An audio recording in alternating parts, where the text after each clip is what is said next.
Yeah,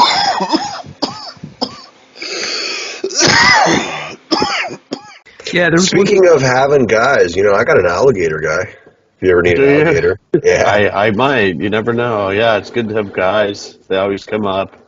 Right?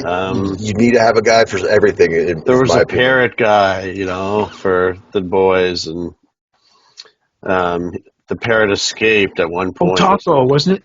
Yeah, Taco. He got away and was flying around churro. Really? Yeah, but we managed to to get him again. But yeah, it was a bit of a thing for about a Taco week. likes weed.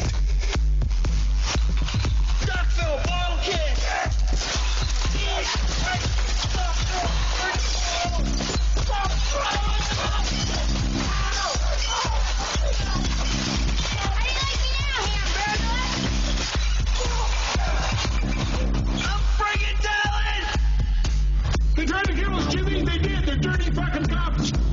Oh, damn! Peanut butter and give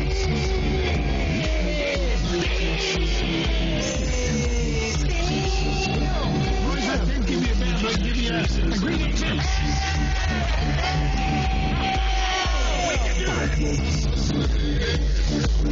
That whole family is so. All right, everybody, welcome to the Trailer Park Boys Fan Federation podcast. I'm, as usual, Morgan Rector. My co-host, Raymond Hazen, is... Yeah, I'm that pimple you just can't pop. I'm Ray Hazen Jr. And we have a very special episode this time because we have a very special guest. We've always dreamed of interviewing somebody who has worked on the show either in front or behind the camera. And for this episode, we have Ryan Vessey. Thank you very much for joining us, Ryan.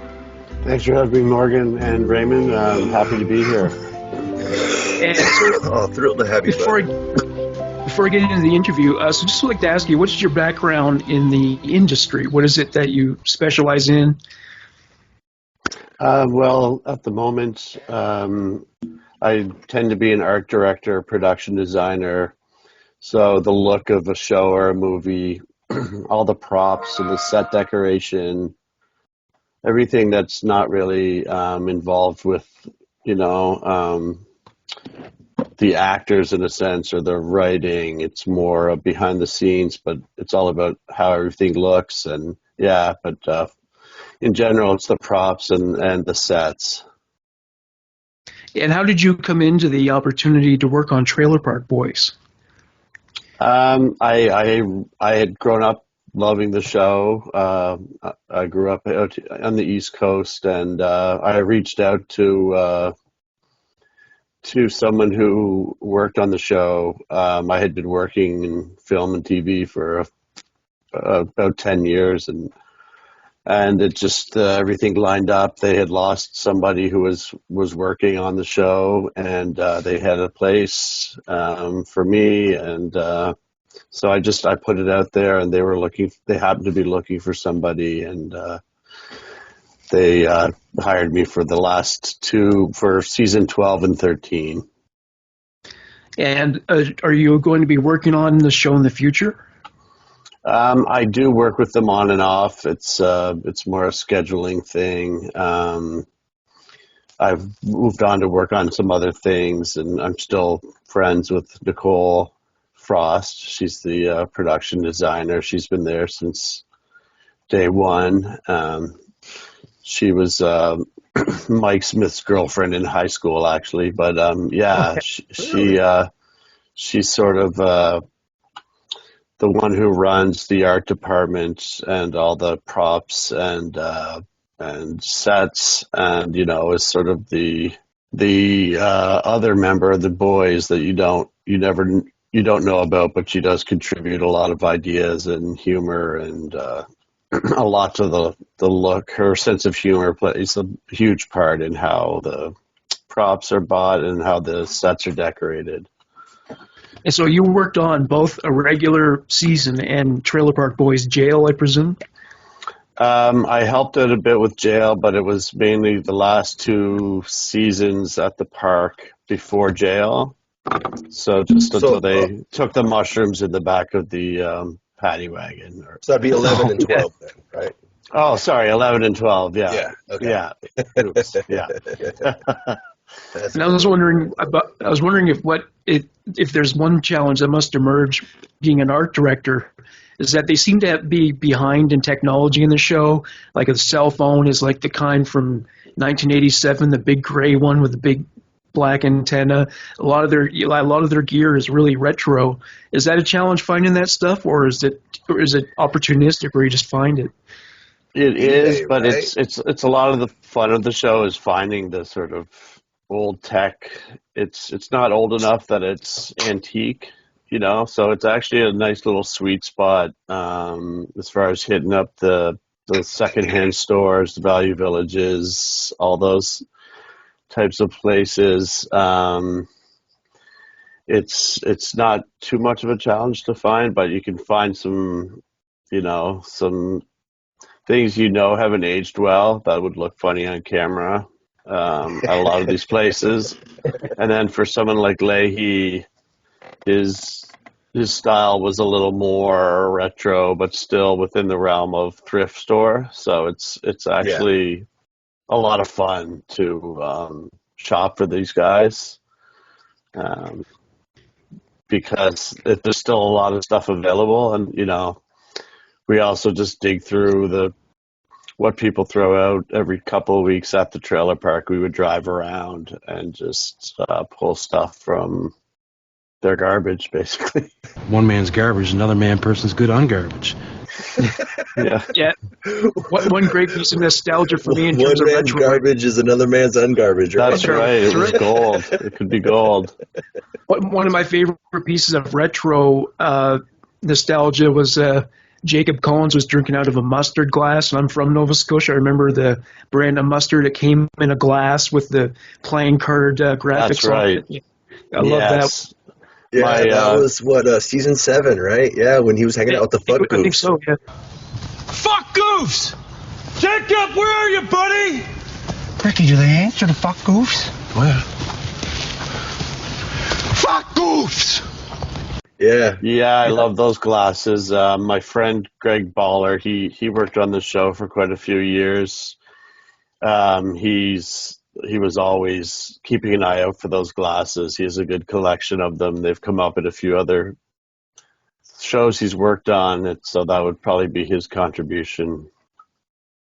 Oh, so they don't sell that anymore, huh? No, you got to find them in the thrift shop and grab them if you see them. Got to get right, a hold Jim. of collectors, right? That's right, yeah. Do you have any questions, Rick? That's actually. Oh, man.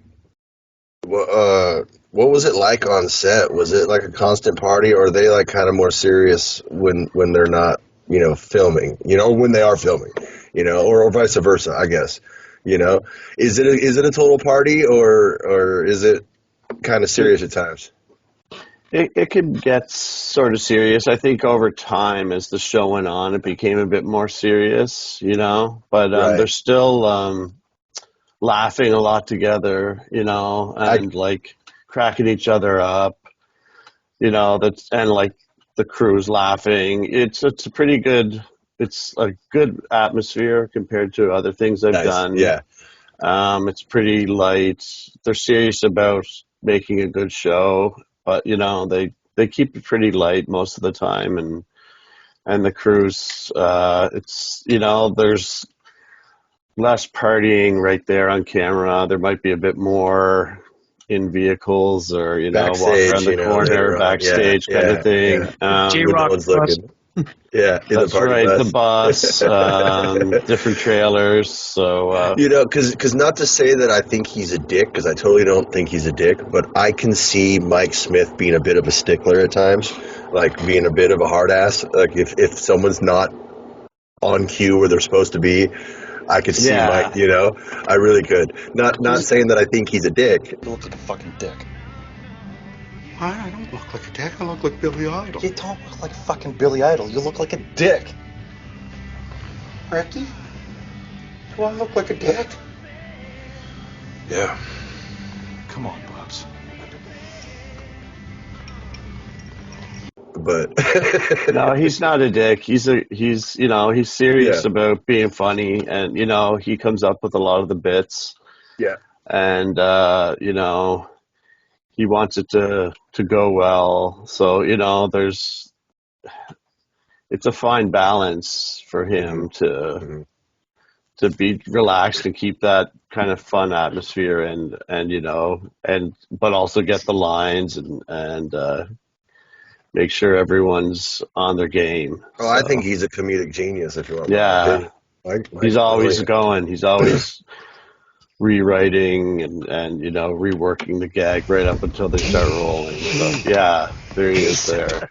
Yeah, he leaves the glasses till the very last second because they hurt his eyes. Yeah, because he, with the glasses on, he's like legally blind, right? And he kind of shoves his jaw out, so I think it takes a little bit of a toll on him, I can only imagine when he's like 60 or 70, his eyes are going to be. He's probably going to need glasses like that for real. He didn't wear glasses before the show, I don't think, but he does now, like in real life. He does now, yeah, he does. Yeah, but, and that makes it difficult for him to navigate through a scene, right? Like, how do they guide him if he has to walk or something like that? He'll kind of, put his arms out a little more. It kind of helps bring out the character because he really can't see very well. It makes him move a bit more in a comedic way. Julian's pretty. He doesn't say much, so he's pretty steady. He doesn't try to tell his mood more. And then Ricky's usually in a good mood too. He's more. He's a little more reserved too, I'd say, than Bubbles. I tend to refer to them by their character names, but yeah, they're. It's easier to keep track of them that way. That's right. None of them are really, they're not really. I haven't seen them be dicks very much. Are you calling me a dick? What do you think? Was he calling me a dick? So, and I've been around them a lot for long hours, so they keep it pretty cool most of the time. Yeah, I imagine they do. They seem like just normal guys, Rob seems really laid back. He seems quite opposite of what Ricky is, from what I've seen really, when they're out of character, Yeah, he's a really smart guy and kind and quiet and, considerate and everything Ricky isn't. So, yeah, it's a weird adjusting to it, but he's a really nice person. He's a brilliant physical comedian, and that's right. Really good at that. That's it, and that the times when the crew would be cracking up the most is usually when he's doing some crazy physical bit when he's trying to fix the plumbing in the trailer, and this is the best idea Bubba's ever had. I can't believe we never thought of this before. Anyway, let's get this little hand towel holder put up, and we're the fuck out of here in 5 minutes. These old homes are always built to code, so their studs are every 16 inches, so we'll just make a little mark here.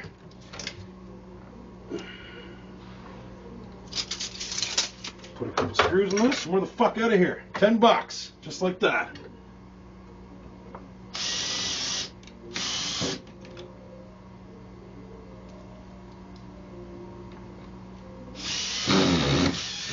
There we go. Perfect. Fucking seriously? Who the fuck built this piece of shit? As long as he fucking drunk. Fucking Jesus, what the fuck's this stuff? For fuck's sakes. I got a fucking hole in it, fucking asshole. And you could patch these little holes and, they still look pretty good, but the best thing to do when you get a hole like this is to make a little square. Then you'll never have to worry about cracking. I may as well fucking do it right. So much for the goddamn 5-minute fucking job. But anyway, fucking idiots that built this fucking place. Fuck.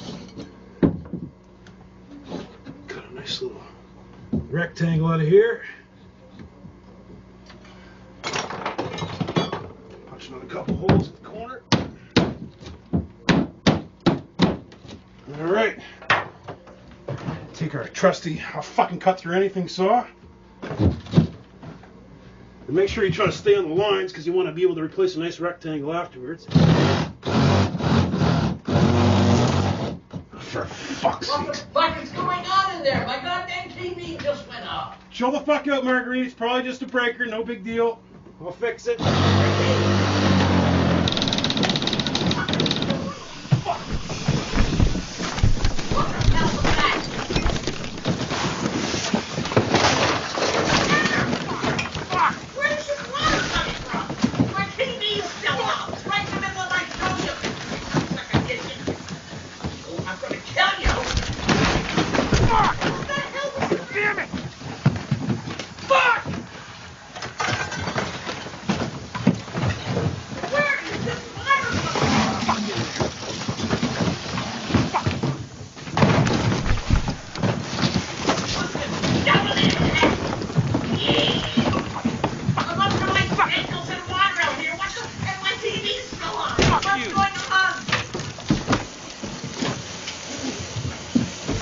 Marguerite, you gotta shut your fucking water off! Shut your fucking water off!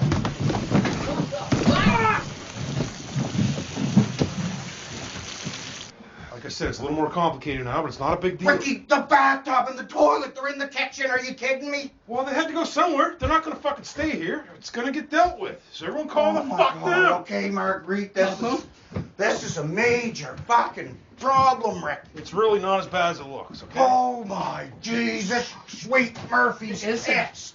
Well, if some fucking idiot decides to put a stud, like, I don't know, it's not 16 fucking inches, and then running pipes and shit up, what, do they need water up in the fucking attic? These people are dumb. Then I couldn't find the leak, so I'm tracing the sink. You think it would end the sink? No, I had to rip the fucking sink out. No, it goes around to the fucking tub, so I had to rip that out. And then to the toilet. Everything had to fucking go out in order to fix this properly. Who the fuck runs fucking pipes? Ricky. I'll fix that too. Who the fuck runs pipes up here like this? Oh my. He's wrecking the trailer. That was one of the moments where everyone was just cracking up. What's her name? Marjorie's trailer. Marguerite. Marguerite, Marguerite, exactly. Yeah. That was the time I can remember where the crew applauded, at the end of the scene. That's rare. So. That's actually a situation where I was thinking about the art directing crew. Did he do that in one take, or did you have to go back and build it up again and let him break it again, or does he get one shot when it comes to something like that? Thankfully, he got it in one shot. We kind of have to be prepared to rig it again, but we could. It would take some time, but he did get it in his first attempt, and it was great. It's usually better if they get it in the first try. It's more natural, and no one's really sure what he's going to do, right? So that it keeps it more, there's a bit of improv involved. But yeah, we were prepared to do it again, and it takes a toll on his body. He puts it out there, and hopefully there's no long-lasting injuries. But I know he does sustain some.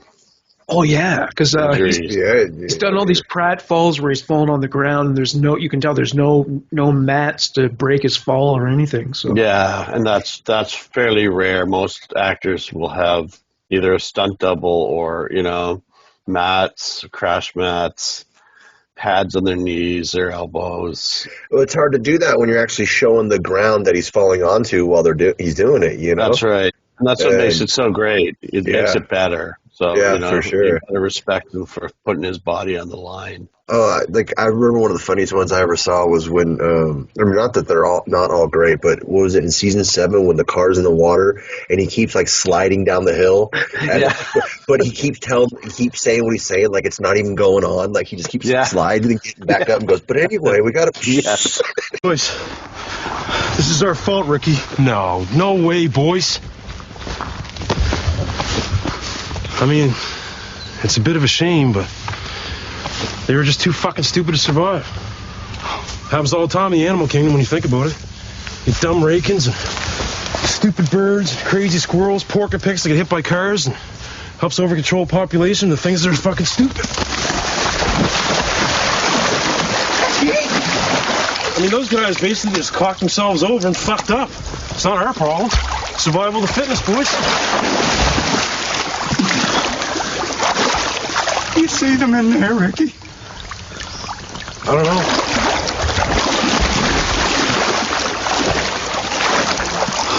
It's pretty slippery down here, boys. Be careful.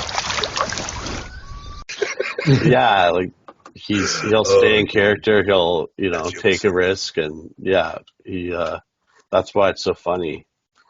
How about that structure that he built outside of Lucy's trailer? I don't know if it was seasons 11 or 12, but it was just Did you have a hand in building that? Remember it was like he built the deck for the car, and the car was underneath, and it was the deck was upstairs, and he had the little funnel that he'd pee in, it would go down. Oh yeah. Yeah, I think that was the season before I came, so I helped set a bit of that up. There was a saloon and all that kind of thing. That was the season before. Though I was a fan and had seen all the episodes. When I arrived, we had to burn down part of the trailer, so we hauled it to. It was his store before that, and we took the fire department, came in and set it on fire, and it was a controlled burn. And then we knocked down some walls and. Accentuated the burned out look, but I wasn't part of that construction. It's tricky building these things. They have to be safe. Sure. They have to look unsafe, basically, like Ricky built them. So it's a fine balance to create that. Yeah, that's got to be kind of tricky. Yeah. Yeah, you don't want anyone to die, but yeah. Yeah. Bubbles like, why don't you become a carpenter? Meanwhile, it's based on that monstrosity.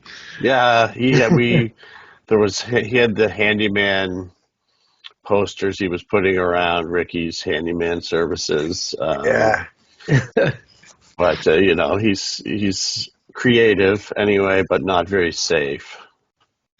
Did you ever get alert with Ricky? That's right. Yeah. Schools, they can fuck off, and teachers can suck my cock. I'm drunk and I'm high, and this is Get Alert with Ricky. How's that, Bubs? It fucking sucked, didn't it? I told you, I can't fucking sing. Did you ever decorate the Shitmobile? Did you ever deal with that at all, or? I did deal with the Shitmobile. It was the second incarnation of the Shitmobile. The first one, I have a piece of the fender of the Shitmobile at my house. Really? Don't tell the boys that, but I ended up with a little bit of it in my shed. That was like an ongoing battle to keep it running, because it was a pretty shitty Shitmobile, and it was great.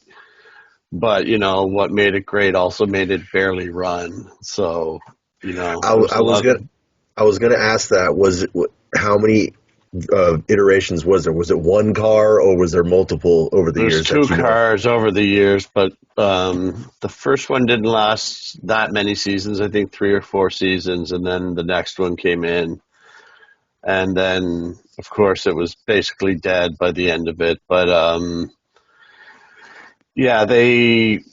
the second one they bought it ran a bit better than the first, just so they could get the longevity out of it. So we we have some scenic painters who made it look rustier than it was and that kind of thing. Mm-hmm. But it was still iffy and had to be jumped all the time. Well, yeah, because that car's from like the 70s, isn't it? Yeah, it's the late 70s. I'm not sure the model, but they're hard to find. I can imagine. Most ones that are available have been restored. So they're expensive in that case. But we had to find the car. We had a couple of car guys that just know who to call and what junkyard to go to keep it running and to get the proper car. Yeah. Speaking of having guys, I got an alligator guy.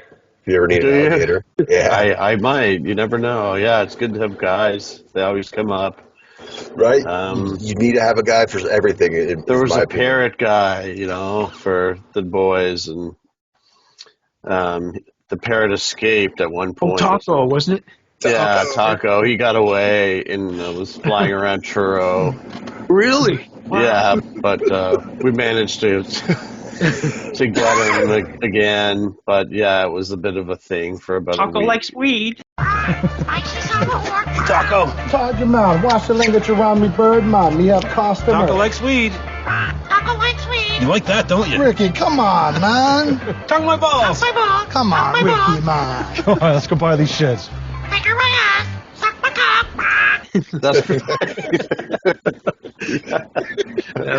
Could he really talk in real life, or was that all dubbed in? I presume that was all dubbed in, but he Yeah. could say a few things, but not reliably. What did he say? Fuck off. Yeah. that was funny. So, like, there wasn't always a time when Nova Scotia had an industry like it does now. Certainly not when I was growing up in the 80s, there wasn't. Is it a struggle to get everything you need, all the resources that you need to shoot a scene? Yeah, it's I know, like in a more established center like Toronto, you can kind of go to like a prop store, or there's certain places. Here you're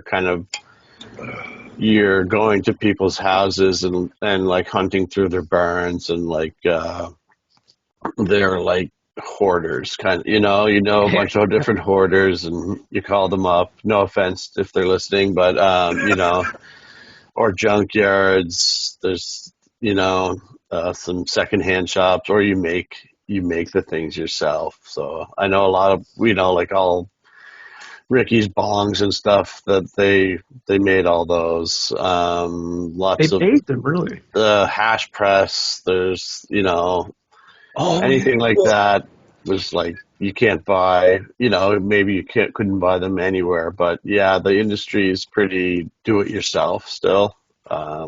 It's not huge, and you kind of have to just make stuff. Well, yeah, to back that up more, if you look, a lot of Ricky's bongs are definitely, you can tell, are homemade bongs. And I mean, I was a teenage smoker growing up.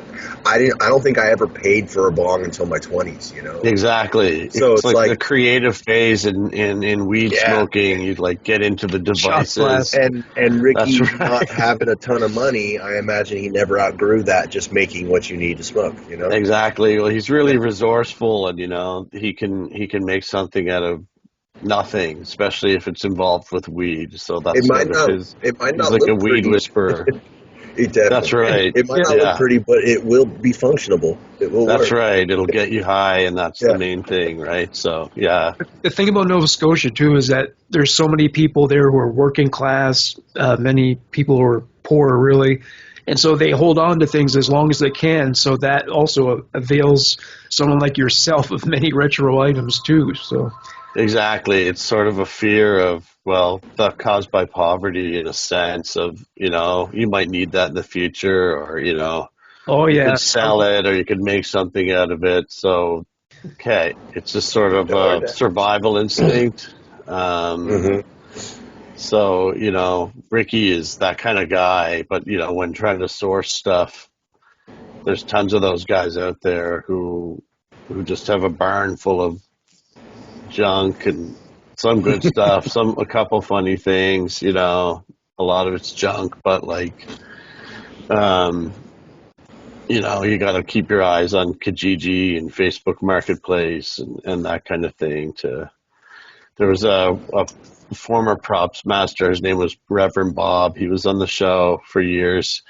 He had a little store, and it was kind of like he was selling all the stuff from prior Trailer Park Boys seasons. I don't know how well that went over, but you could always find some really funny and good stuff at his little shop, if you were willing to dig through piles of junk, in a sense. Right. Yeah.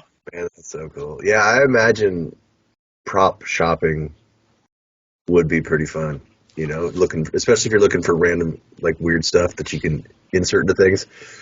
Exactly. Well, whatever they write, you have to, like, whatever they dream up, you have to try to deliver. So, you never know what they're going to come up with. And,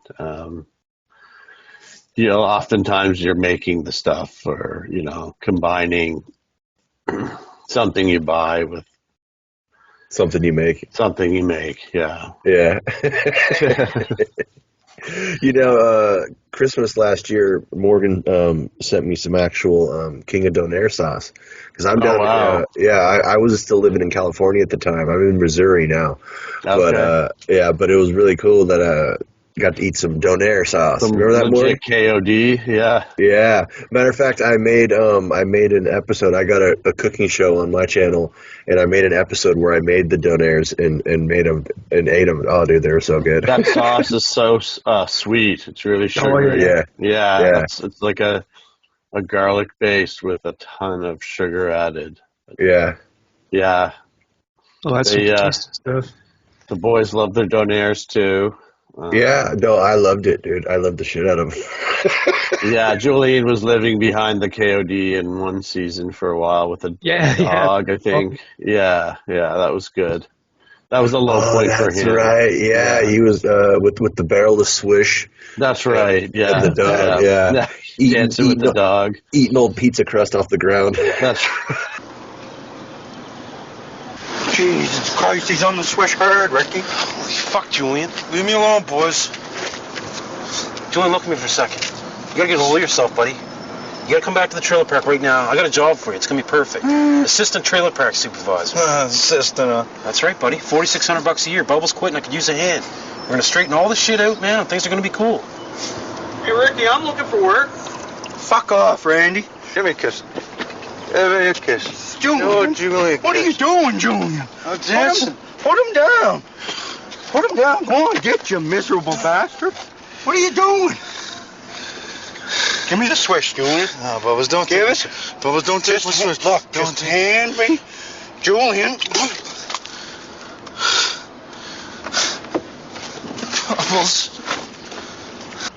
Lowest I've ever seen him. Drunk on swish, dancing around with an old fucking dirty dog, eating pizza crusts off the fucking ground. Made me sad.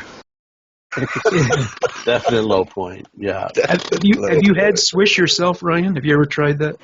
Swish is this old, dirty, shitty tasting, homemade fucking liquor that you can barely get her into you, but my fuck, does it ever get you some drunk? Sure you should be drinking that shit, man. Remember back in grade 10 when... Fuck off, Randy.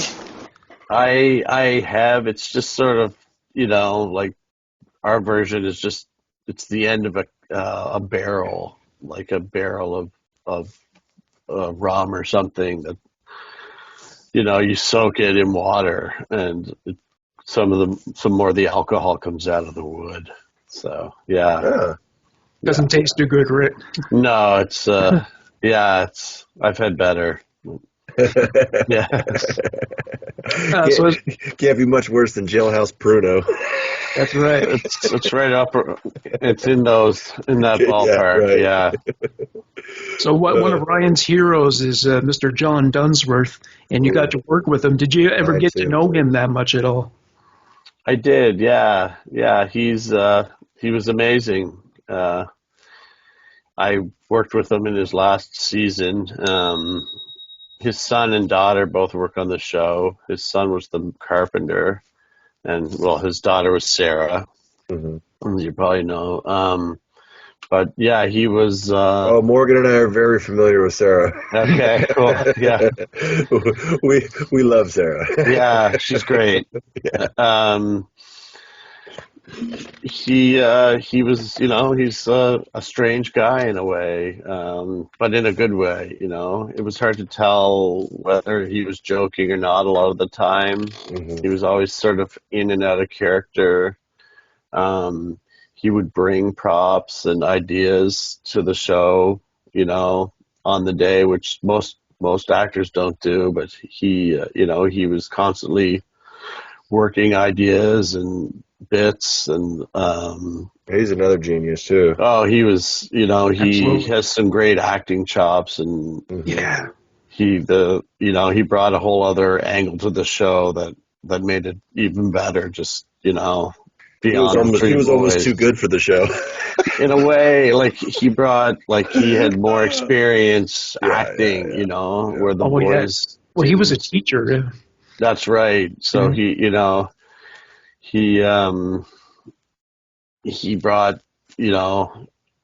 that comedic sense from the theater more. Mm-hmm. He was more of a theater actor before that. And you were convinced he was drunk. It was just that believable, And Yeah, he was. He wasn't. He barely had a drink. Yeah, I don't know if he did at all. I don't think he ever from what I understood, he never drank. No, but he must have in his past because he was great at playing one, or he just spent a lot of time around him. I think so. Yeah, they grew up out in the country, pretty deep in the country, and is that not going to come in? Of course, it's not. Oh yeah, I see that. Oh, cool. Dictionary. It's my dictionary. Sweet. John's book. I ordered it, and it's actually got a little something in here Sarah wrote, and she signed it.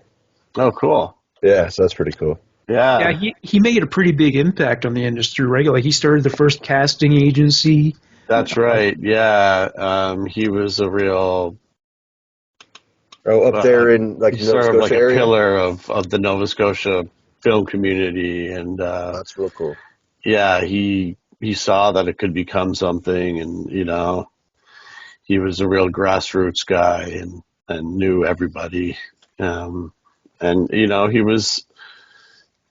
he was always into doing things and working with people and taking chances, and he took a chance with working with the boys early on, and it really paid off, where other people were like, no, this is like amateur, what is this kind of thing. He saw the funny and saw the value in it, I think, before a lot of people did. Well, I mean, I saw that movie Hobo with a Shotgun, in which I love that movie. and it's pretty amazing how they pulled off. They shot it in Halifax, and you wouldn't think that it was a small city at all, and the special effects were done as well as any horror movie you've ever seen. Did you ever happen to work on that movie? I didn't. A good friend of mine did the production design. It kind of launched his career. Jason Eisner was involved. He just made a new movie called Kids vs. Aliens here in Nova Scotia. It's coming out soon. You should check it out. The fuck are we doing for Halloween? We should have a party. Yeah, right. That's not happening. Why not? My parents will kill me. Fuck parents, man. Who cares what they think? You should just do what you want.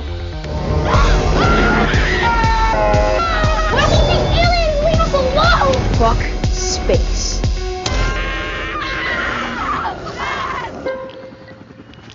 But that was a big step up for to prove sort of what the crew could do here. It was kind of over the top gore, but in a funny kind of way. So they got Rutger Howard. They got some good actors. Oh, it's directed by him, huh? Yeah, Jason by Eisner? Jason. Yeah. So he directed that, and now he's got Kids vs. Aliens shot here as well. I had my friends worked on it. He's been huge for the industry here. He's kind of moved on. He's doing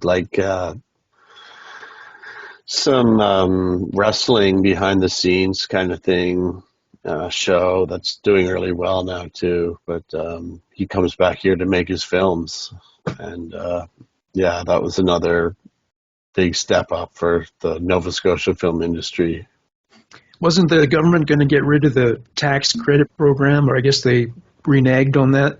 I remember hearing something like they were going to get rid of the tax incentives or something like that. Yeah, they did. They changed it to make it less attractive to production companies to make their films here. So it really kind of pulled the rug out from underneath us for a few years. It's been reinstated, and things are on the rise again, I would say. I mean, Nova Scotia is not a place where you should ever make it difficult to create jobs, because that's always been an issue down there, That's right. Mm-hmm. So they're building new soundstage, like a giant complex to shoot films within the next couple of years. The government's stepped up and seen the value in it, and the amount of jobs, and pretty good jobs for here. So, and the spin-offs, you know, like Trailer Park Boys was a lot of people who had made other films got to know each other, and that's how that came together. Like Mike Clattenburg had done a show called Pit Pony, which was, you know, it was kind of a CBC historical thing up in Cape Breton, and then got to know quite a few of the crew, and that, in a sense, led to making Trailer Park Boys. So, you know, we get larger nationwide shows, and then the crew makes their interesting, more low budget stuff. It really opens that avenue up. And when Trailer Park Boys is shooting on location, I live in Toronto, and I'm used to seeing films and TV shows like Take Up Half the Block, you know, all the white trucks. How big is the crew when Trailer Park Boys is shooting? It's not that big. It's gotten bigger. They keep it pretty small in a way. They keep it pretty contained now to the SwearNet facilities. Jail was shot completely in that the SwearNet building. So that's an artificial jail, that whole thing that they built there? It is, yeah. Wow. And they have recreated, like they brought in Bubble's shed. It's in there. Then they have a back lot with a couple of trailers and that kind of thing. So they keep it pretty contained and try to keep the overhead down, I think. They also run a studio in the back for live music events and that kind of thing. So I bet it draws a bit of a crowd though when they're out filming on location. Oh, totally. Yeah, everyone. For sure. There's people who would show up from all around North America and the world. They just show up at the park. I would show up right now. To say I've thought about it. Yeah, it was always cool, you know, someone would drive up from the U.S. and show up at the park. It's a little harder now at SwearNet because it's contained to a building. I keep telling Morgan I need to get a camera and then just drive up and document the whole trip. Go up there and go to the old park and cruise around and go check some stuff out. I think that'd be awesome. Totally. I could show you around a bit. They've had a few various. Dude, that'd be awesome, parks. Bro. They had their own park for a few years. Yeah, like I think seasons 1 through 3 was a different park each year, and then 4 through 7 they had a park. That's right. Yeah. You know, it's a lot to ask the residents of the park to kind of put up with in a way. So they kind of got run out of each park, you know. Yeah. And so they got tired of that and they bought their own park. Cars, tires squealing, guns shooting off, right. Swearing all day. That's right, yeah. In the past, Ray and I discussed ideas for Trailer Park Boys Convention. I think that maybe open it, was it the Halifax Coliseum or Convention Center? I can't remember what it's called, but I'm pretty sure it'll be well attended, you know? Definitely, yeah. It's got a solid core of fans, and you know, it was popular here first, so it sort of had a few lives, you know, and then it got popular across Canada, and then it sort of caught on in the U.S. a little later. Mm-hmm. So, but you know, people love the hometown success, so there's still lots of fans here, and you know, most people can relate to the boys and how they live. Did you ever see John's Get a Hobby thing, Playing with Rocks, where he's talking about where he's building that wall, that little amphitheater thing he was building? Yeah, he built that right up to the end. Yeah. Is that something that they would let visitors visit? Do you know that? Like, if I ever came to Nova Scotia, do you know if that's something you can, like, is it a tourist attraction type thing? Which I hate to say that, you know? Yeah, because then that implies that it's being bum rushed by people.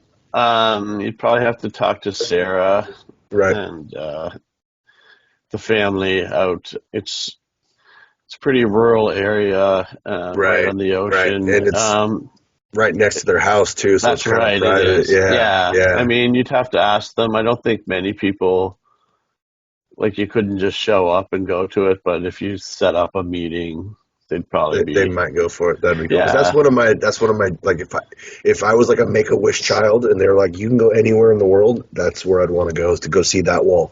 Cool. That little Yeah. amphitheater thing that he He built. used to have a winch on the back of his truck. He'd go to a quarry every weekend and pick up a few more stones in his truck and cement them in. It was, he always had interesting projects on the go like that. I must have watched that thing a dozen times. Yeah.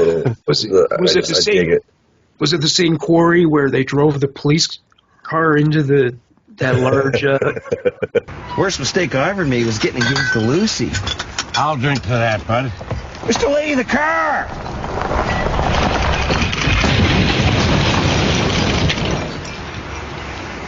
Ah, shit.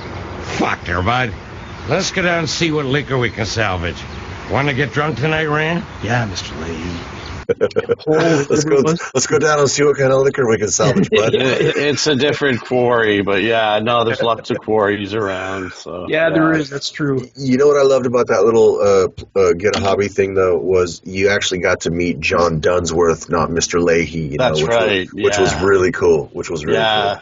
You know, because he didn't let a lot of people in. You know, in a sense, like you were never sure.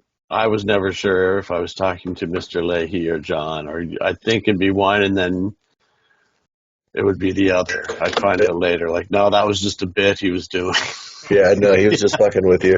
Yeah. Did they get recognized when they're walking around Halifax? Do you know? Oh, yeah. They're, they own a bunch of restaurants and bars, and they're sort of public figures still. Bubbles, because he doesn't wear the glasses and stuff, less so. He's less recognized. Right. Unless he wants to be, in a sense. But he... unless there's some real, Candlebox enthusiasts. That's right. Yeah. He had his band in the 90s. Yeah. Which not that I knew of them before. I know of them because Mike Smith, But. Yeah, I could I had known them because they were like a local band, but I didn't make the connection that was who was in that band till later, But he is still making music and in the studio building behind the SwearNet headquarters. I've helped set up their gear for jam sessions and stuff like that. So it's definitely, he always said, Bubbles has a musical element to him too. Oh, definitely. So, definitely. Yeah. So now that weed is legal in Canada, do they smoke it on the set, between setups or anything? Or? It's hard to tell. There used to be a really Friday where, the liquor and the weed would be real on Fridays. But, it's hard to tell. That's how it is on every day around here on this show. That's right. I know. And, I'm not sure, but I think, it'd be about 50-50. They had lots of fake joints rolled for them too, but they do know how to have a good time, and of course, yeah. It's part of who the characters are. Does Pat Roach really chow down at the craft services table to maintain the gut? That's he has to keep that. That's his meal ticket. So it's it is, dude. No, could you imagine if he lost the gut? I know he can't in a way. He can't. No.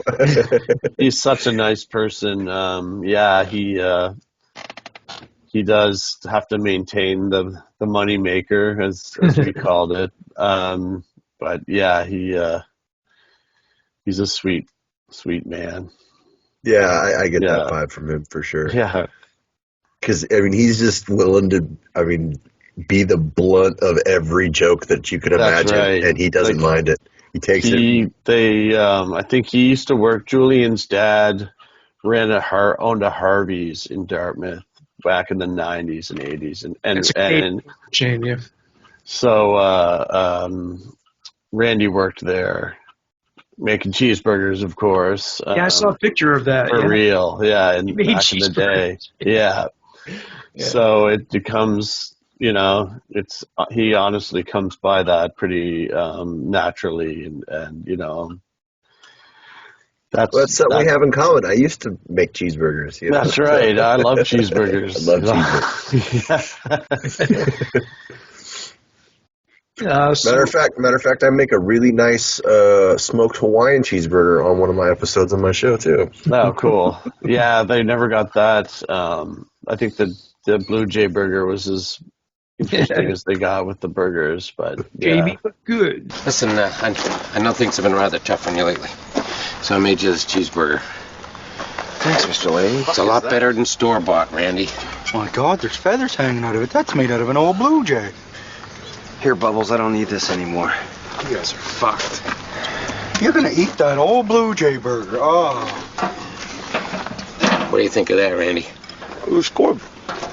It's good, man. A little gamey, but good. Great.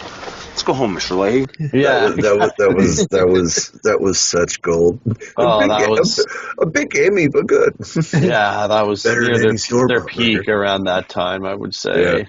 So I mentioned one assignment that must have been difficult for the art department was Bubbles' beer making facility, because this wasn't a situation where you're just decorating by throwing things around. Like, it had to look like a legitimate,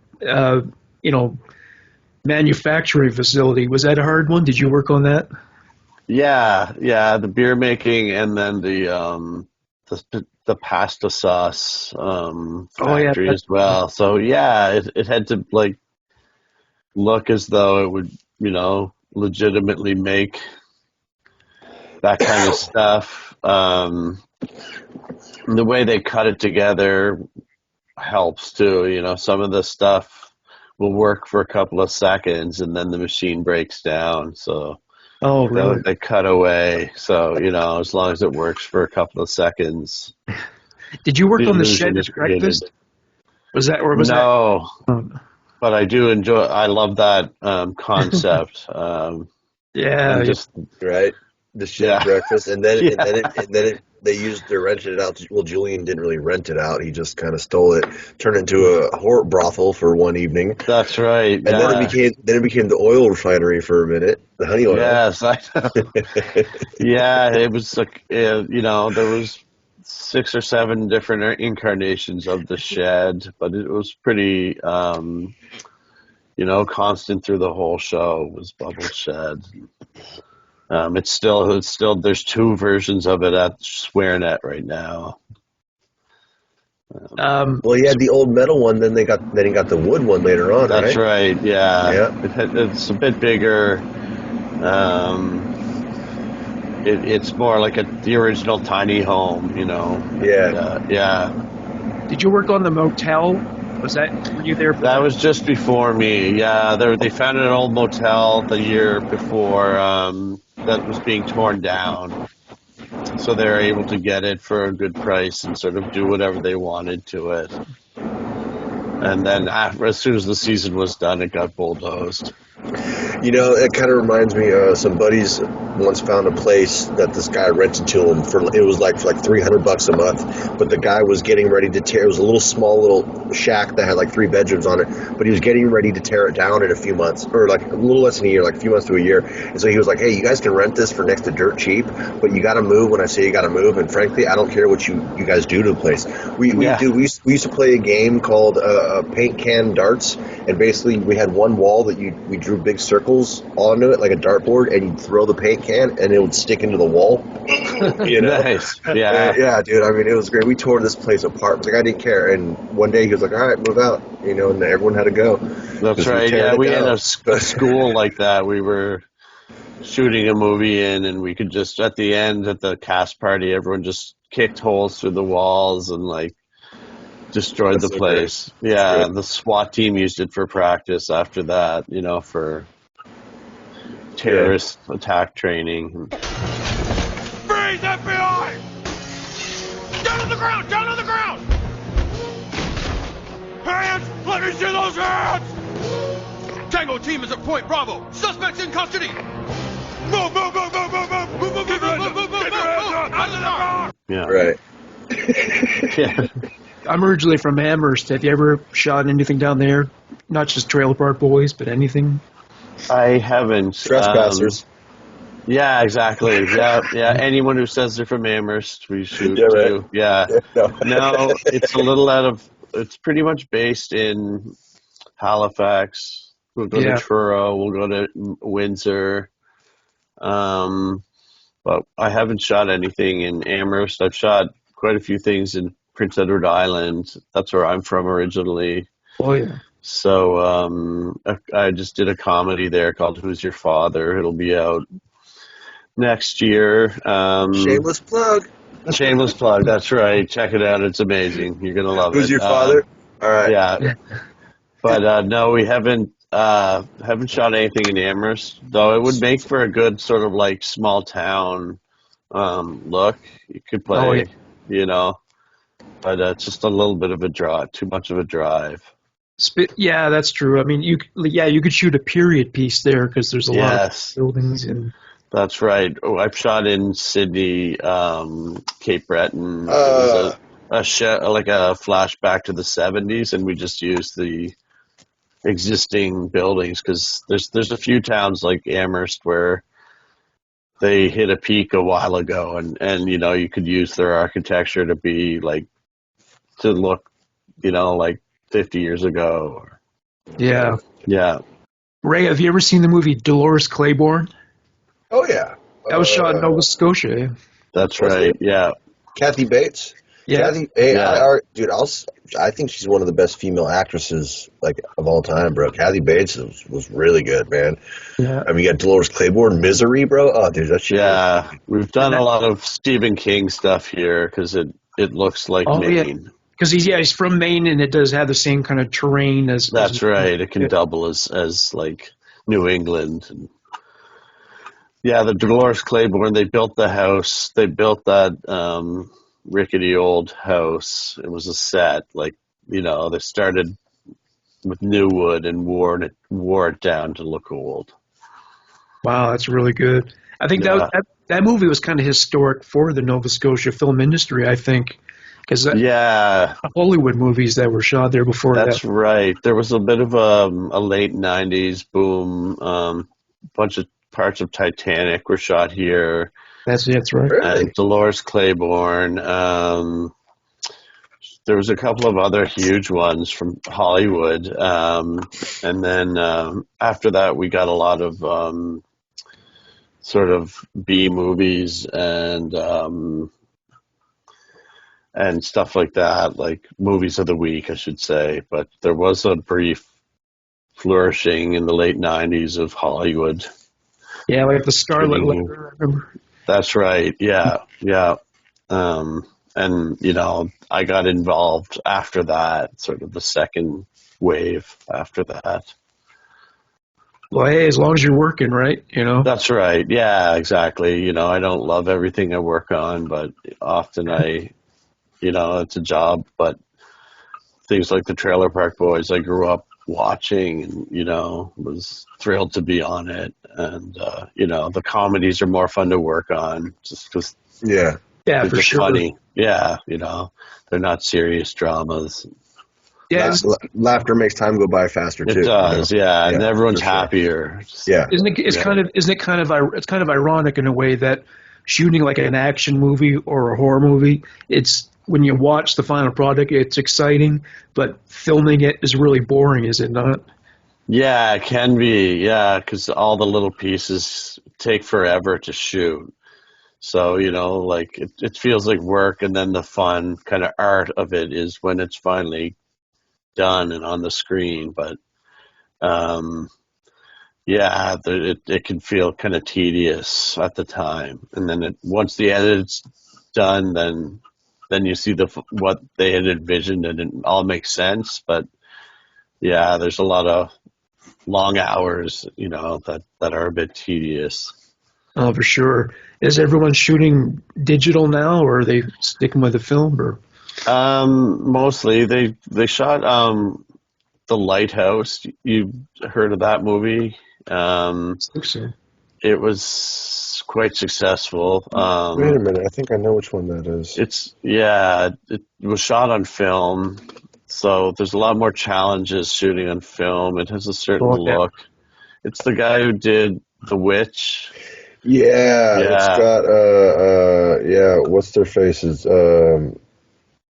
Robert Pattinson and William Dafoe. That's right. Yeah, was that shot at Peggy's Cove? Yeah, it was shot in like Yarmouth. They built a lighthouse out in the rocks, and it's like it was pretty extreme conditions all the time. If it wasn't actually raining, they had a massive rain machine that was just spitting out water all over the crew all day, every day. That was a good movie. Yeah, that was another big movie for around here, and they shot it on film just to get that effect, the period effect, but digital's just so much more convenient. And the Arri Alexa can produce images that look like they were shot on film, doesn't it? Yeah, there's still some people who argue it's just not the same, but you're always going to have your vinyl people, you know what I'm saying? That's right. That's what it is. There's the purists who just, the warmth of the sound or the look. So yeah, I mean, realistically, in post-production editing, you can add film grain, you can add all that stuff, you can make it feel whatever feeling you want. But some people are going to swear by. That's right. Yeah. Sticklers, yeah. So they do what they do, and like you'd have to rush the film to the airport, and then they ship it to Toronto and develop it, and then they send back the daily. So and you could lose everything in film in a sense. I guess you could digitally too, but I don't see a huge difference. It's an artier effect usually on film is what they're going for, or like a period feel. Yeah, it's like weather. You mentioned weather. That also affects it too, because it's such a fragile. It's so fragile that it can melt easily in the summer heat or in the winter. That's right. It's up, Or you get a little piece of dirt in it, a little bit of hair or something. It can ruin it. It's a chemical reaction happening on the spot, so there's a lot that can go wrong. And there's a lot of, it's hard to find the technicians who know how to work with it now as well. It's harder and harder.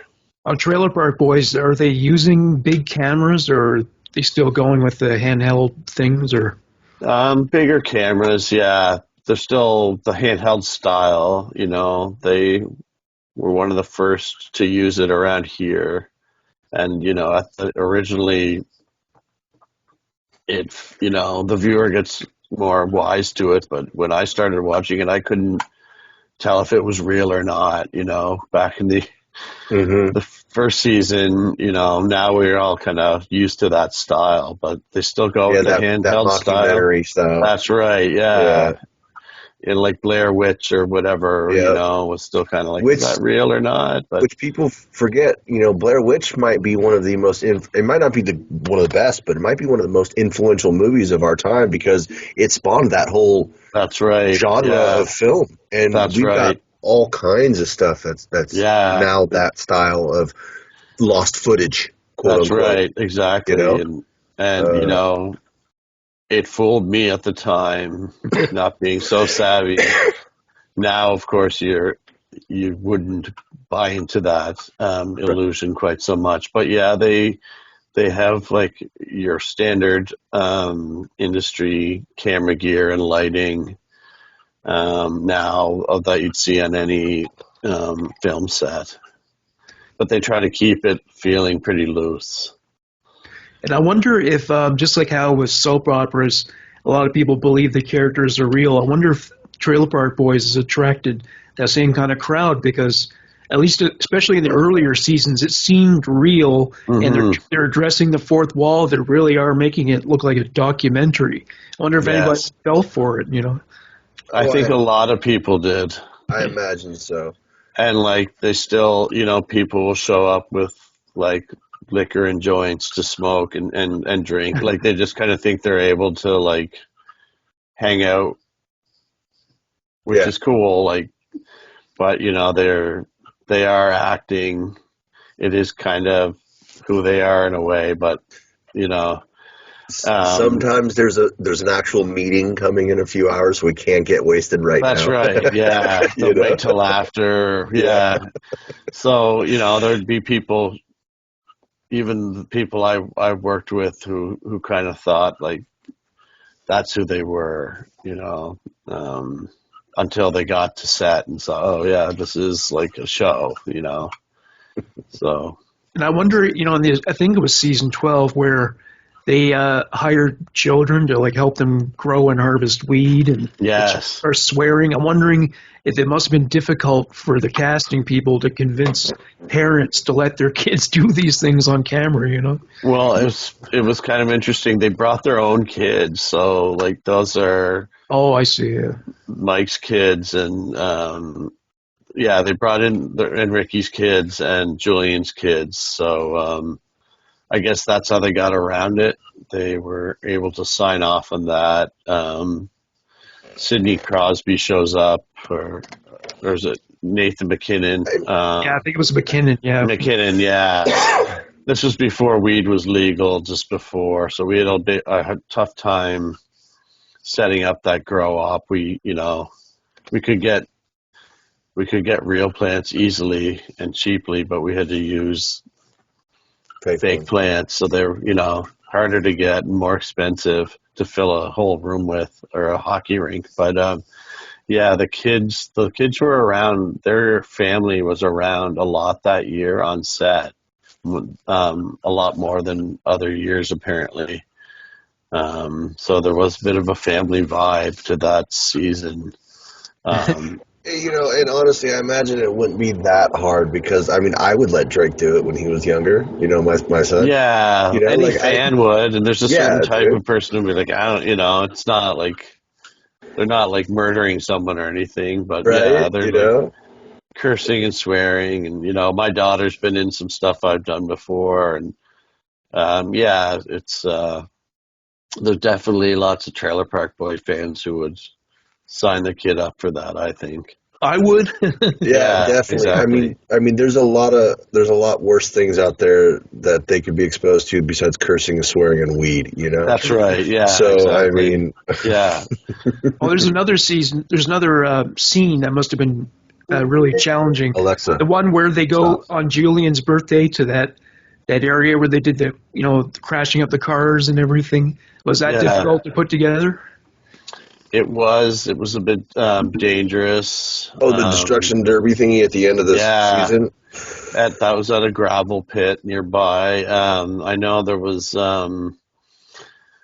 gravel flying at everyone and like smashing out windows and hitting crew and stuff like that. Oh, and then they shot at the car with the guns too, didn't they? Yeah, and blew it up. Did that actually go down? Was that really shooting, or was those blanks and stuff? Blanks, and then they bring in a specialized pyrotechnics guy to make sure all that goes well, but he's known to overdo it a little bit. Hey, Damien, what's the deal, dude? Are we gonna blow this tree line or what? Tuck and Kim got the blue balls here. I'm gonna let them squirt before it go. Lay it through, still rolling. Peter, can he hear me? That's C4, dipshit. Put that back. I said a detonator. I need some dudes up here who speak American, goddammit. He's making a fucking sweater back here. I'm trying to put Tiger Bomb on this jungle's nut. Peter, these jets are about to crest this ridge line. I got about 200 pounds of shit your pants. I need to know if we're ready to go. You're tangling me. You're fucking tangling me. You're tangling me, goddammit. Shit, what are you fucking both doing? Good lord. But, yeah. It went well. Kind of like Danny McBride and Tropic Thunder. Yeah. Go, go, go, go, go! Let's go freaking get here! Push that shit, kicking cock! That's my shit!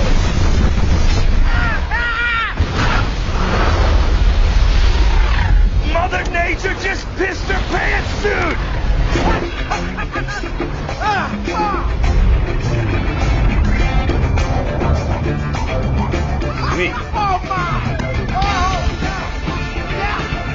You don't want to underdo an explosion, when they brought in for it, so they tend to go a little overboard. Was the driving all choreographed, or did they just let the guys go wild? Or it was all choreographed, and they have, their stunt drivers when needed, and they try to. There's a lot of regulations involved with stunts and safety now, so it was all choreographed and it's made to look chaotic, but everything was planned out beforehand. Well, it came together pretty well. Yeah, it did. Do you happen to have an inside scoop on what when the next season's going to come along, or anything about that? Or is it at least in the works? It is in the works, actually. My friend, he's worked on it before. I replaced him on the show, but he's back with them. He has been talking to them and told me that they're starting to film in January. They're supposed to do 2 movies and another season this year. So 2 movies? Wow. Yeah. So, nice. That sounds like a lot. All right, I got it. No, go ahead, finish. I'd say at least another season, if not, a season and a movie, but that's all rumor right now, but it sounds like they're ramping up. Nice. Yeah. Nice. Yeah. Okay, this is like a 2-part question. Do you think they ever need extras, or like a new Corey and Trevor, or I got a whole new character, Leahy's long lost son? I'll play a drunk and fall down and run around with Randy. Yeah. Well, they're always looking for extras. I've been an extra in the show. I dirty danced with someone for about 8 hours. This is before I worked on the show. So they are looking for extras, background, and they're producing some other shows through SwearNet. So if you can pitch your character of Leahy's long lost son, they're open to it, and open to new people. So. We have to film something up and edit it up real nice. That's right, yeah. I'm wondering what they're going to do now that, Jim Leahy's not going to be part of the story. But I guess... Yeah, that's, that was a big loss. Lucy left that year, and then later J-Rock was gone, and then Leahy was gone. So, a lot of the great cast that was reduced by about half. Phil Collins too. He died. Yeah, Philadelphia Collins. He's passed away. Did you ever know him? I know that was. Yes, I did know him. Yeah. He was a sound guy in the music scene too. So I talked to him. He was great. He was really nice. He wasn't really like an actor type. He was kind of like Randy. His moneymaker was his stomach. What you looking at gut for? He just had that look when they hit him with the bottle and the gut, and he burped. I think. Oh my God!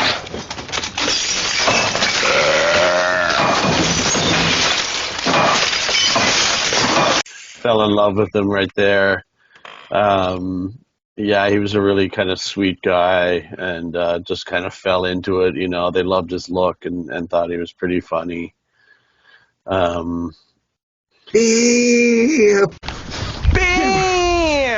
Peanut butter and jam! What the fuck are you doing, Phil? Yeah, exactly. He did have a great. There was something very appealing about him. He did have a charm. Yeah, that's right. Just his natural way of being. The boys are always really good at recognizing people they run into, and they know as like, oh, that guy would, do really well on camera, or even Bubbles was that kind of guy in the beginning. He wasn't a huge character, and they saw the potential and brought him in. Well, yeah, in the first season, he's like a second-rate character at best. That's right. And then the crowd, the audience loved him, and it kind of offered a softer side to the boys, and definitely, it was much better with him. Were you in that crowd that had assembled in the episode of Julian's, his what do you call it, the stag party? Like, were you in the crowd that had assembled there between the trailers? No, I wasn't. I kept, once I saw myself on camera, I decided I never wanted to be on camera again. No, So I tried to lurk in the shadows. And yeah, we had our own trailer in the park, the art department. So I spent a lot of time in there. Oh, nice. Funny. I see myself on camera and I can't get enough. Yeah, well, that's the difference. Yeah. Was it hard? So the trailer that Julian had his home/bar in, was it hard rigging up the ceilings so that Pat Roach would fall through without him hurting himself? Oh yeah, and that trailer was such a death trap. Anyway, was that a stunt guy, or did Pat actually do that? No, that was Pat. They do their own stunts. They're impressive that way. Impressive. The trailers were, just shells of old trailers, really. Like, they look better on camera. In real life, they were in rough shape and leaning one way and another. Well, you can work magic in post-production. Yeah. You can, yeah. So there was a place where you could buy used trailers or condemned trailers?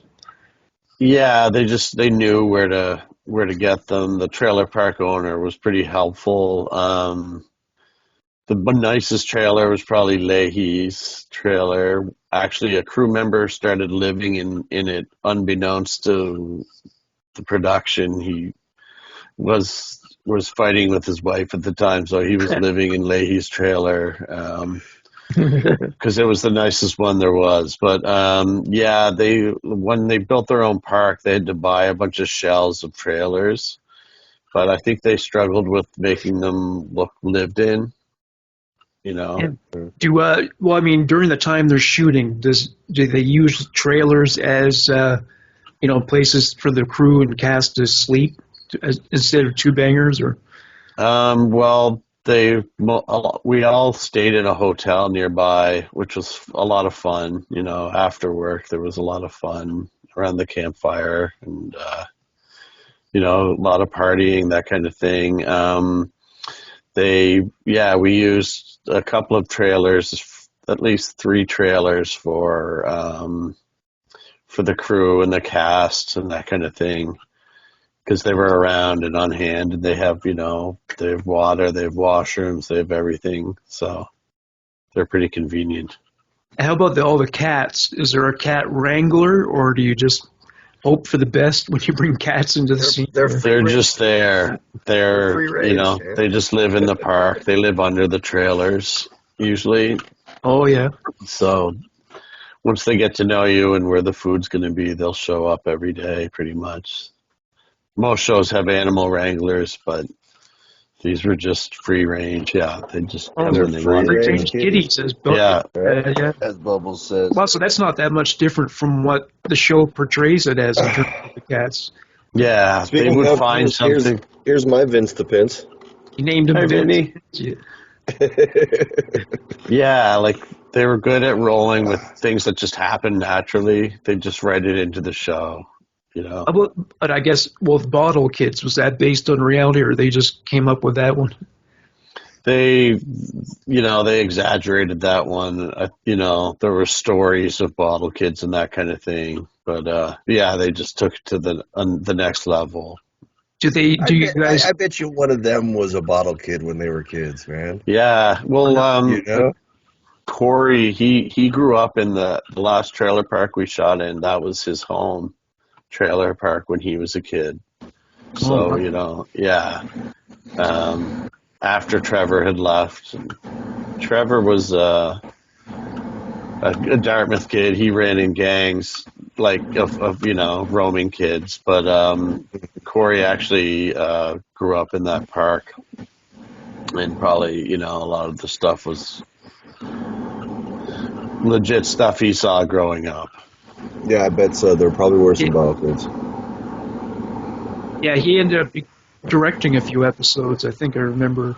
Mm-hmm. Yeah, I've worked with Corey. He did a movie called Black Cop, too. Yeah. And I worked on a show called Digstown with Corey this year. He he directed a bunch of episodes, and yeah, he's kind of transitioned from Corey and Trevor Corey to more of a less acting and more writing and directing. Oh, I see. Yeah. Wait, Yeah. Digstown, wasn't that there was a movie called Digstown. Remember that came out in like the 90s? It was like boxing. It had Louis Gossett Jr. I think, and James Woods, and this one was like a law procedural show, like CBC Canadian content kind of thing. But yeah, but Corey's been busy in the director world lately. Yeah, he did direct that movie Black Cop. That's what it was, Black Cop, right? Yeah, said that. Yeah. Yeah, it's a funny plot point. We've discussed it before, how Jacob knew Trinity when she was a little girl, and then he ended up marrying her and having a baby with her. Yeah, well, it's a trip because he's in the very first episode as a grown man with a job. You know, he worked at the store. Yeah, he's never changed. And she's like, and he was the sound guy though too, right? Yeah, kept getting shot. I think. Yeah, he was. He was. Yeah, it's a bit weird. And like Trinity, she worked at I think she, on her off time, she worked at Tim Hortons. I don't think she had any other acting other than the show. But yeah, it's a little creepy. But do you happen to know why they cast another actress to play Trinity in the first movie they made? I don't know. I read something, and I think from what I was so that movie kind of takes place at two different time periods, and if you follow the story a little bit, because it's like I can't remember what it was, but there's something that happens that indicates it's between 3 and 4, but then Leahy also loses the roof of the car, which happens between 4 and 5, and so it kind of contradicts itself, and then.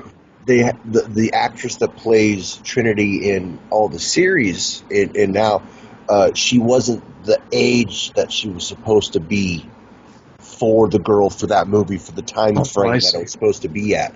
So they got an actress that was the right age to play that role. I'm not sure why.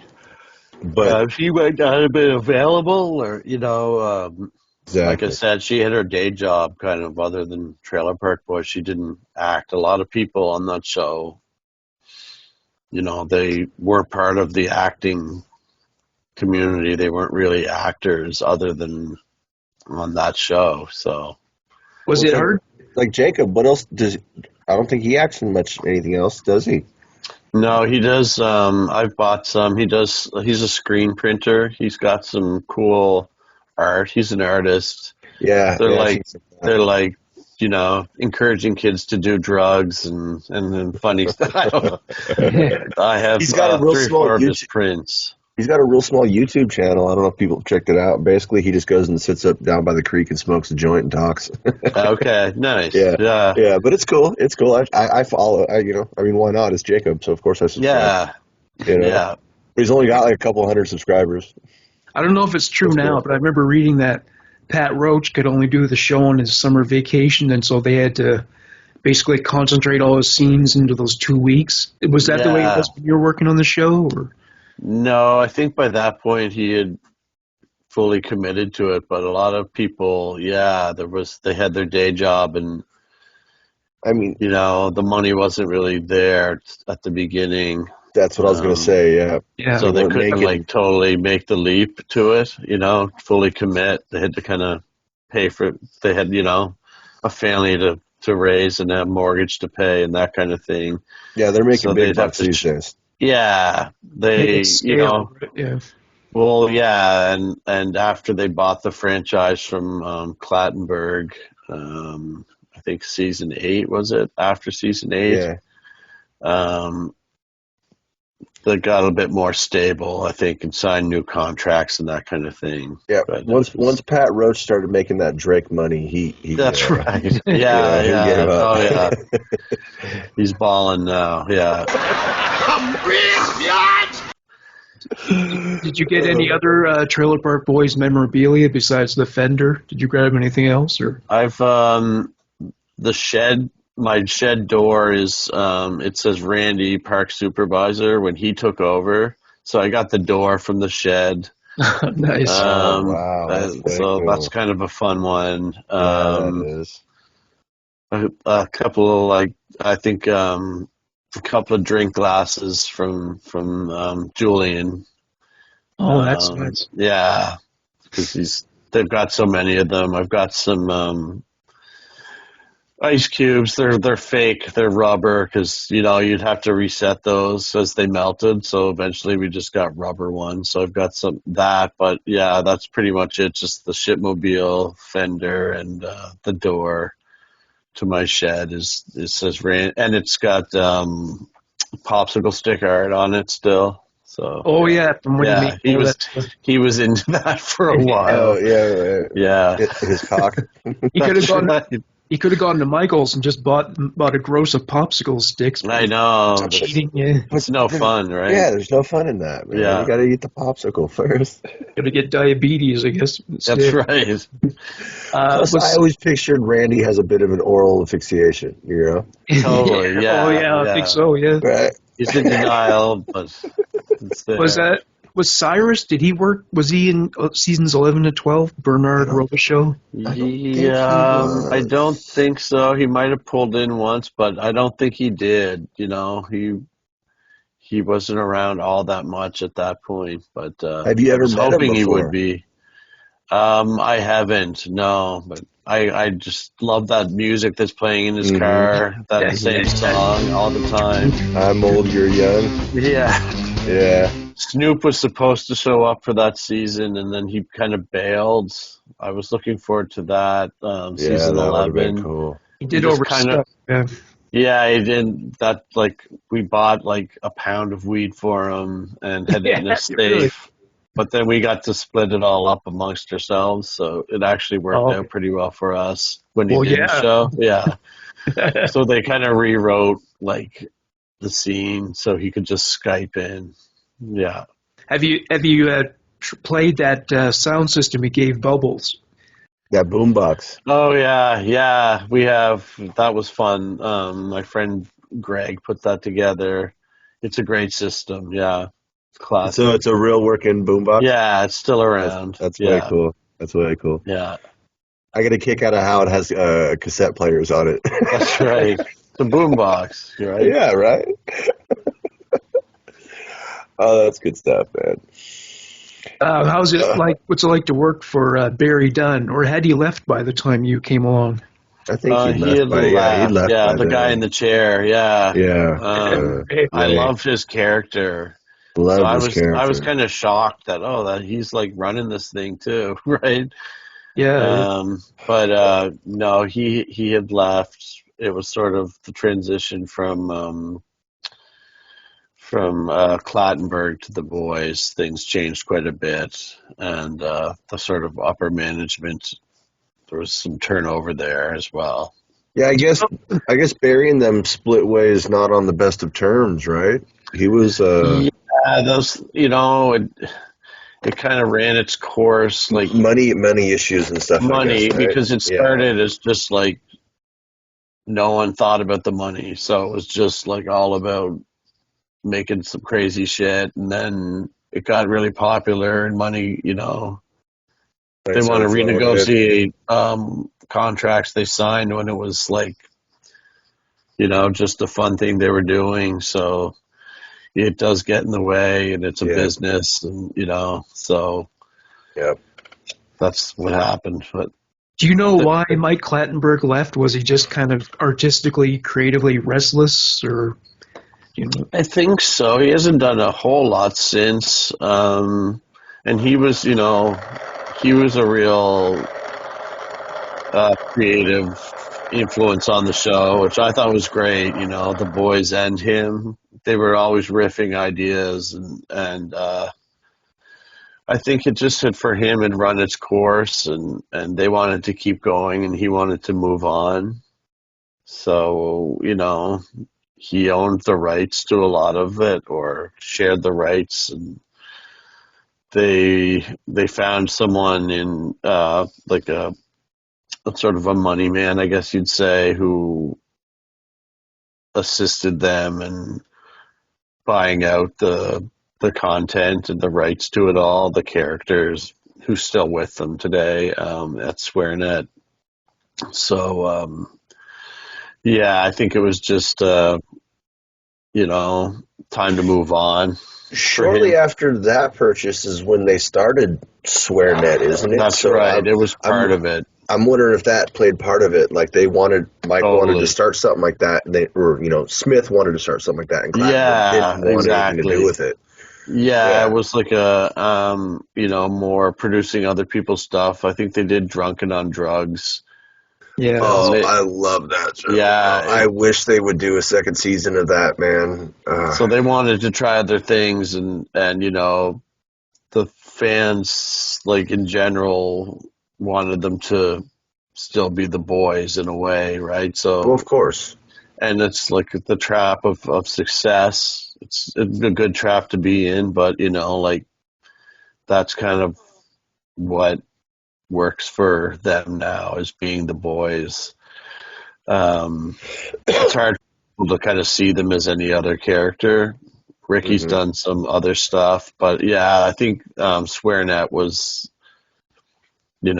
what they did after Clattenburg got out. It was their vision. I mean, I'm not going to lie. I know it has to end eventually, but I mean, I hope that they keep doing it and releasing seasons and movies and shows and episodes until the day I die. I hope we're sitting here in 30 years talking about Trailer Park Boys season 42. You know what I'm saying? Even after they're old and shitty looking, I don't care. Exactly, I don't care, dude, because I'll be old and shitty looking too, so it'll be okay. So here's some fan questions for you, Ryan. I think they will, but yeah. Here's some fan questions, Ryan. Who's your favorite character in Trailer Park Boys? Oh, I'd have to say Randy. Randy, yeah. Yeah. What do you like about Randy? Well, he's sexy as fuck. Yeah. He's sort of between him and Bubbles, they're the moral compass of the show. And, wouldn't really screw anyone over. And I don't know. That made the show better to have, the good guys and as well as the bad guys. Mm-hmm. And do you have a favorite season? I would say season 5, but great. They were kind of on the rise and peak zaniness and getting funnier. Like the first 2 seasons are great, but they're still kind of figuring it all out, and it all kind of comes together in season 4, 5, 6, 7. Mm-hmm. So somewhere in there. Is there a moment that stands out to you, like the one that made you laugh the hardest? What do you consider the funniest moment of the whole series? We already talked about it, but probably when Philadelphia Collins, he gets hit in the gut and burps. But I don't know why, but for some reason. And the Blue Jay, that episode. Yeah. Yeah, all of that. How about the time that they're sitting in the kayaks in the front yard in the grass and the bottle kids show up and they hit them? I'm telling you. Duckville, bottle kid! How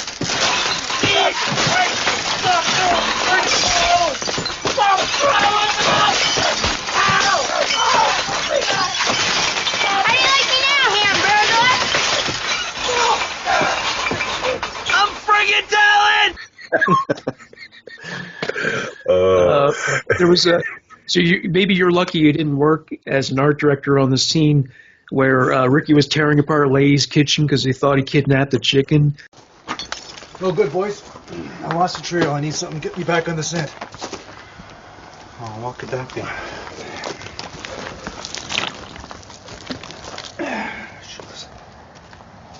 Hey guys, I found a mushroom that looks like a cock. Trevor, can you please stop thinking about cocks for 10 seconds? It's a sign, boys. It's a sign. A cock is a male chicken.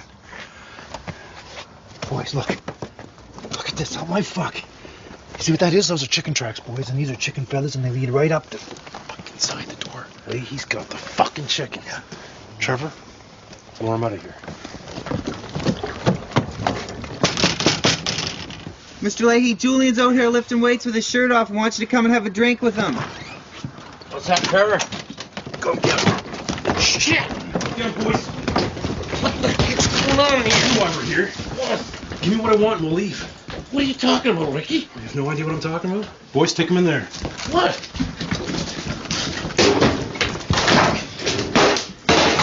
Know why I'm here now? No. Okay, fine. I'm just gonna keep smashing stuff to give me what I want. I'll tell Barb you get all drunk and fucked over her kitchen. How about that?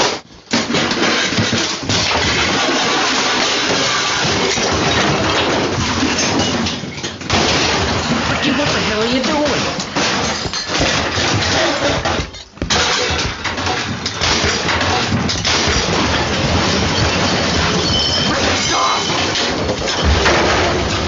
Shit. I don't know if it was one take, but if he hadn't, it probably would have put everything back together again, you know? Yeah, I think that was another one take wonder, you know. Oh, it had to have been. You just go with it. If it works, then it's in the show. If it doesn't, then Yeah. maybe not. Yeah. Same thing with Ray ripping the plumbing out of his wall to buy liquor. I love that. Yeah. Hey, Ray. What are you redoing your plumbing? Fuck no, son of a fucking whore.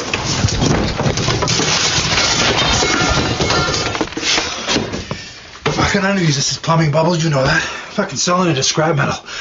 You know, get my liquor money, buddy.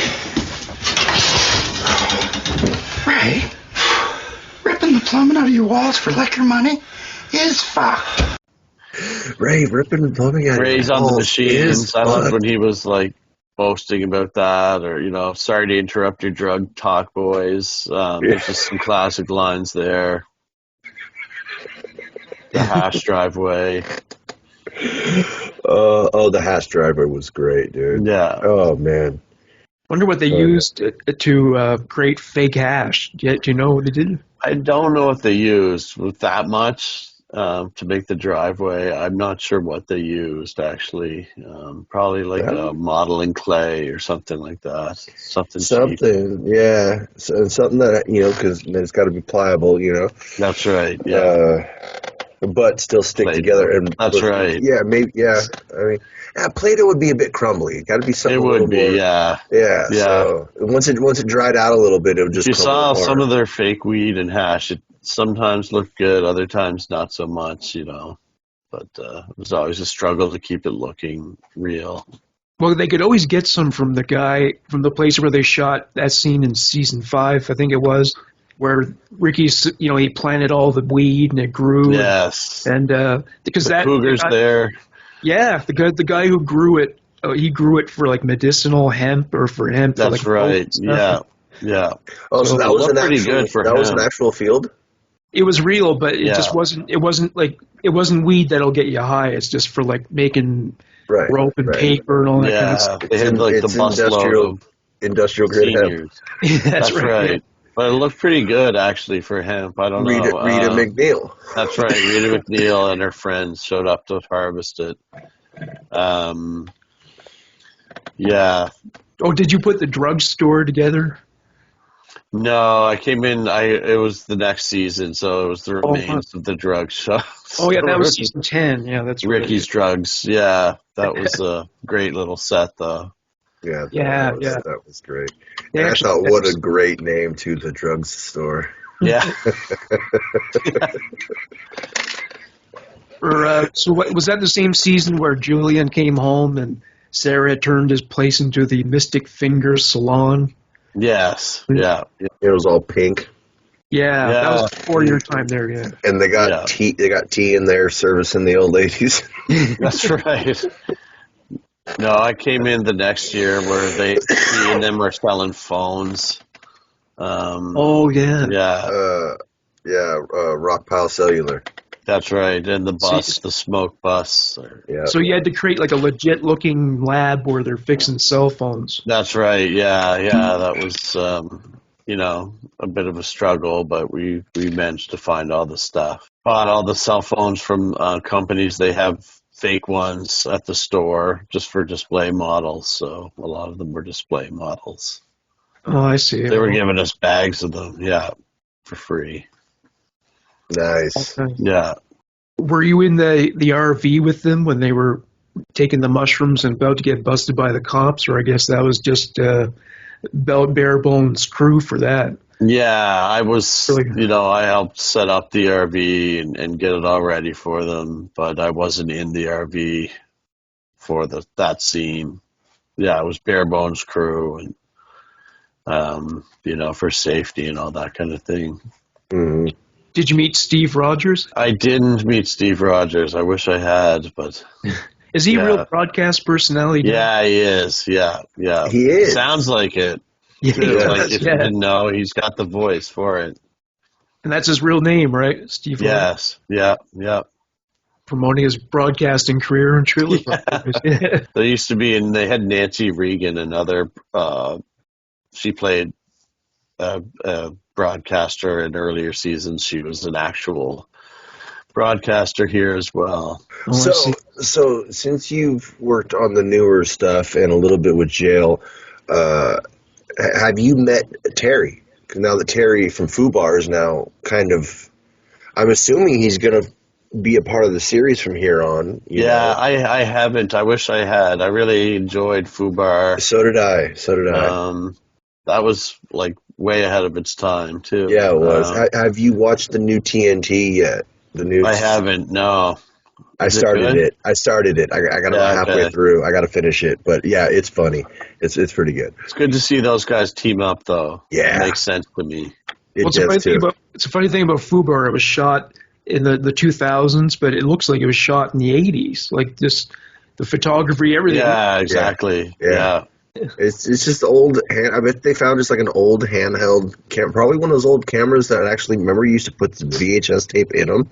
Yeah, camcorder. Yeah, an old camcorder. Yeah, they didn't have a lot of money, so that's what they had to do, right? Yeah, I think they were in like Edmonton or something. Yeah, they just play perfect skids, Any idea? Like the double waist. Any idea why? What's his face? Dennis Diener. How come he's not? I don't know. Join, I don't know. He must have gone his separate ways, or I'm not sure what he's doing. So I don't know. Kind of a bummer. I think they might like Simon and Garfunkel. That's right. I think there may have been some problems there. Yeah, that's right. Always, it's a relationship, and things change, and money. Money, things. I mean, hey, Trevor wanted to leave. Mike Jackson. Well, yeah, he did. So, I mean, I know. I work with him. He's a grip. He went back to being a grip in the film industry. He was before he got that role. Mm-hmm. I used to play in a band with him for a few years. He's a good musician. Oh, wow. He likes to record and write songs. Called Doug Mason. That's his band. Well, what I read was that he didn't get along with Joe Volpe, and he didn't like what's the puppet's name? Conky. He hated. Yeah, he got and I think he had some trouble with some of the producers. Yeah, Barry Dunn a lot too. Yeah, and it was also partially from what I read was like they had him doing all kinds of stuff besides just acting. Like he was.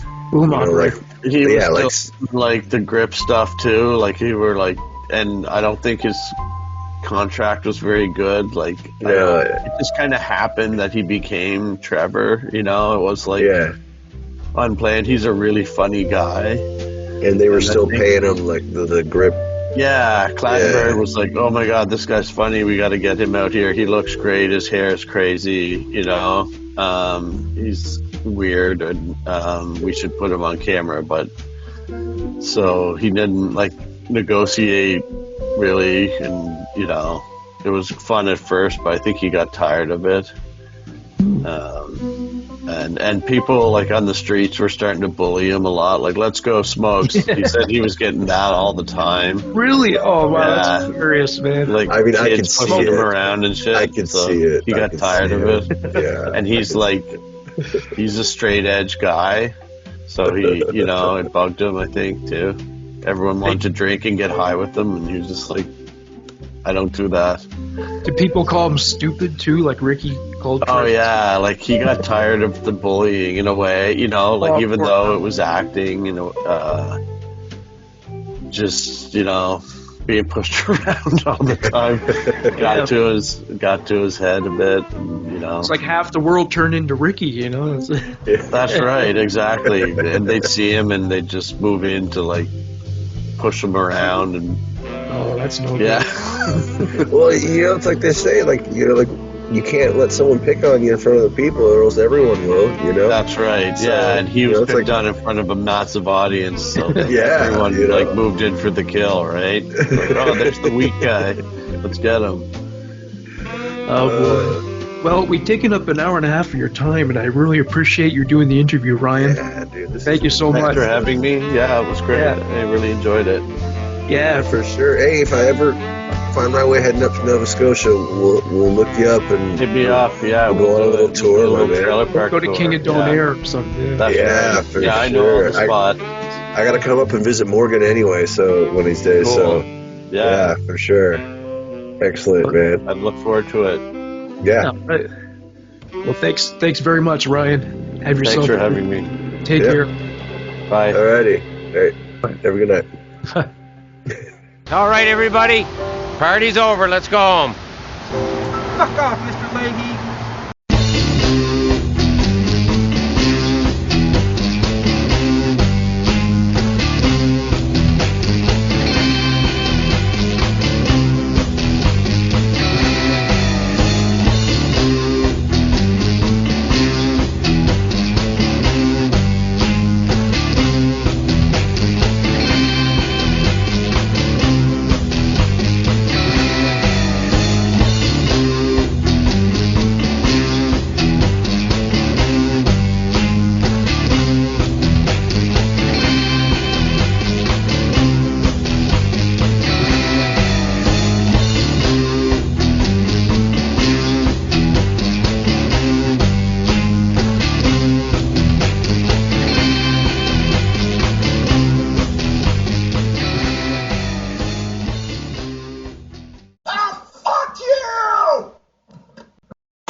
Disco pool party, yeah, fuck you.